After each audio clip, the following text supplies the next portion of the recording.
Hello all welcome to concept clarity by Tamil. ஆம், எல்லாரும் வந்து என்னோட அஃபர்மேஷன்ஸ் என்ன, என்னோட மெடிடேஷன் மியூசிக் நான் என்ன கேட்பேன். ஸோ அந்த மாதிரி எல்லாரும் கேட்டிருந்தீங்க. ஸோ அத வந்து இந்த வீடியோல பார்க்கலாம். ஃபர்ஸ்ட்டு வந்து மெடிடேஷன் மியூசிக் அப்படின்னு சொன்னா, யூடியூப்ல போய்க்கோங்க. மெடிடேஷன் மியூசிக்ன்னு சொல்லி போட்டா, ஸோ இந்த மாரி நெறையா வரும். ஏதாவது ஒண்ணு ரேண்டமா பிக் பண்ணி ஸ்டார்ட் பண்ணுங்க. ஒரு மியூசிக் வீடியோ மட்டும் உங்களுக்கு ரொம்ப டீப்பா புடிக்க ஆரம்பிச்சுரும். ஸோ அத வந்து நீங்க பிக் பண்ணி ரெகுலர் ஆக்கிக்கலாம்.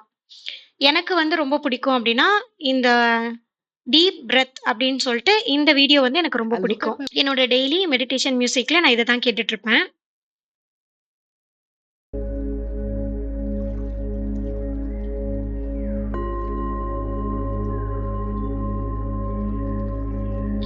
ஸோ இது பார்த்தோம்னா ரொம்ப மெலடியா இருக்கும், பீஸ்ஃபுல்லா இருக்கும். அந்த பெல் சவுண்டு, ஆ ஸோ எல்லாமே வந்து நம்ப ஒரு எப்படி சொல்றது? ஒரு நேச்சருக்கு நடுவுல உட்கார்ந்துட்டு நம்ம மெடிடேட் பண்ற மாதிரியான ஒரு ஃபீல் குடுக்கும். ஸோ இது என்னோட ஃபேவரைட்டான ஒரு மியூசிக் வீடியோ தான். இந்த வீடியோவோட டிஸ்கிரிப்ஷன் கீழ நான் வந்து உங்களுக்கு குடுக்குறேன். என்னோட அஃபர்மேஷன்ஸ் அப்படின்னு சொல்லி கேட்டா, ஸோ மார்னிங் எழுந்த உடனே நான் சொல்ற இந்த அஃபர்மேஷன்ஸ் தான். அதையும் நான் உங்களுக்கு ஷேர் பண்றேன். ஸோ மார்னிங் நான் எழுந்த உடனே சொல்றது இந்த அப்துல் கலாமோட 5 லைன்ஸ் தான். I am the best, I can do it, God is always with me. நான் வந்து காடுக்கு பதிலா எனக்கு நேச்சர் ரொம்ப பிடிக்கிறதுனால, நான் nature is always with me அப்படின்னு சொல்லிட்டு போட்டுக்குவேன். நீங்க வந்து காடுக்கு ரீப்ளேஸ் பண்ணா யூனிவர்ஸ் இல்ல உங்களுக்கு பிடிச்ச எந்த திங் இருக்கோ அத போட்டுட்டு அத ரீப்ளேஸ் பண்ணி இஸ் ஆல்வேஸ் வித் மீ அப்படின்னு சொல்லிட்டு மேக் பண்ணிக்கலாம். I am a winner, today is my day. So morning எழுந்த உடனே இந்த 5 லைன்ஸ் தான் வந்து நான் எடுத்த உடனே நான் ஃபர்ஸ்ட்டு சொல்லிட்டு அதுக்கப்புறம் என்னோட படிக்கிற வேலையை நான் ஸ்டார்ட் பண்ணுவேன். ஸோ அதுக்கப்புறம் பார்த்தீங்கன்னா, இது வந்து என்னோட டெய்லி ட்ராக்கர் தான். நான் வந்து சாஃப்ட் காப்பியும் மெயின்டெயின் பண்ணுவேன். என்னோட டைரியிலயும் வந்து எழுதி வச்சிருப்பேன். ஸோ அதில பார்த்தீங்கன்னா, இந்த இந்த மாரி நோட்ஸ் கீழயே வந்து believe in your self, I can do it அந்த மாதிரியான என்ன மோட்டிவேட் பண்ணிக்கிறதுக்கு என்னென்ன கோட்ஸ் இருக்கோ அதெல்லாமே நான் நோட் பண்ணி வச்சுக்குவேன். ஸோ டெய்லி நம்ம இத எடுத்து பார்க்கும்போது, ஸோ டெய்லி நம்ம வந்து எப்பலாம் டிமோட்டிவேட் ஆகுறோம், எனர்ஜி ட்ராப் ஆகுது, அந்த டைம்ல எல்லாம் இது பார்க்கும்போது நமக்கு வந்து ரொம்ப எனர்ஜெட்டிக்கா இருக்கும். ஸோ எப்பயுமே நம்ம இன்னொருத்தர் வந்து மோட்டிவேட் பண்ணணும். அப்பதான் நமக்கு வந்து எனர்ஜி ஆகும். நான் மோட்டிவேட் ஆகி நான் படிக்க ஆரம்பிப்பேன்.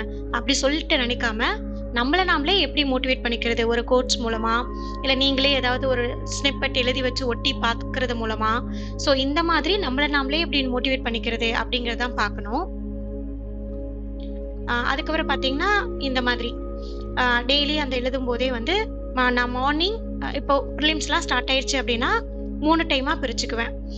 மார்னிங், நூன், நைட்டு 3 டைமே வந்து ஐ வில் கிளியர். இது வந்து லாஸ்ட் இயர் எழுதுனது. I will clear UPSC prelims 2025. இப்போ நீங்க 2026 அப்படின்னு சொல்லி மாத்திக்கலாம்.